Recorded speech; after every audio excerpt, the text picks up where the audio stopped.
Alamin naman po natin ang kasalukuyang sitwasyon sa simbahan ng Quiapo sa Maynila ngayong araw ng Biyernes. Si JM Thompson sa detalye live. JM?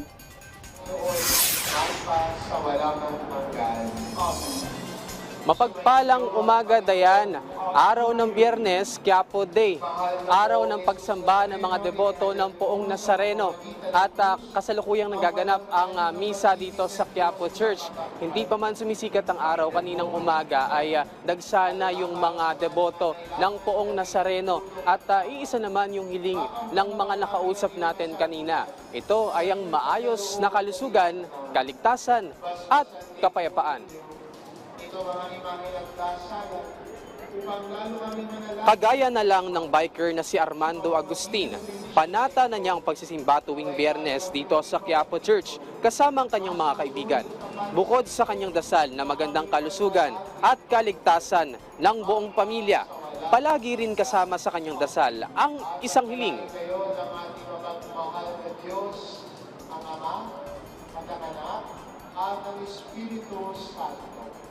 Aliman, ang Isa lang si apektado yung Armando mga sa mga debotong tuwing Biyernes ay yung walang mga palya sili, para manalangin. para naman Ang ilan ay lahat. galing pa ng Mandaluyong, Malabon, Caloocan. Isa lang si Armando sa mga debotong tuwing Biyernes ay walang palya para manalangin.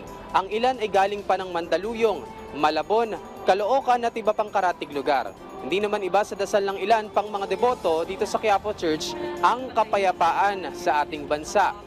Batay naman sa homily ngayong umaga, sa dami ng problema na kinaharap ng ating bansa ngayon, maraming bagay ang pumapasok sa ating isipan. Apektado ang pang-araw-araw nating pamumuhay. Kaya naman payo ni Father na sundin natin ang nais ng ating puso at ang nais ng may kapal. Dayan, tuloy-tuloy naman yung misa dito sa Quiapo Church at oras-oras ito nagsimula kaninang alas 4 ng umaga at matatapos mamayang alas 7 ng gabi. Iba-iba naman yung mga pari na nagbibigay ng mensahe mula sa iba't ibang simbahan. Bahagi kasi ito ng kanilang paghahanda para sa fiesta na gaganapin sa June 23. #feeling blessed ngayong Friday morning, pati na rin dyan sa inyo sa studio, Dayan. We are indeed blessed. Salamat sa iyo, JM Thompson.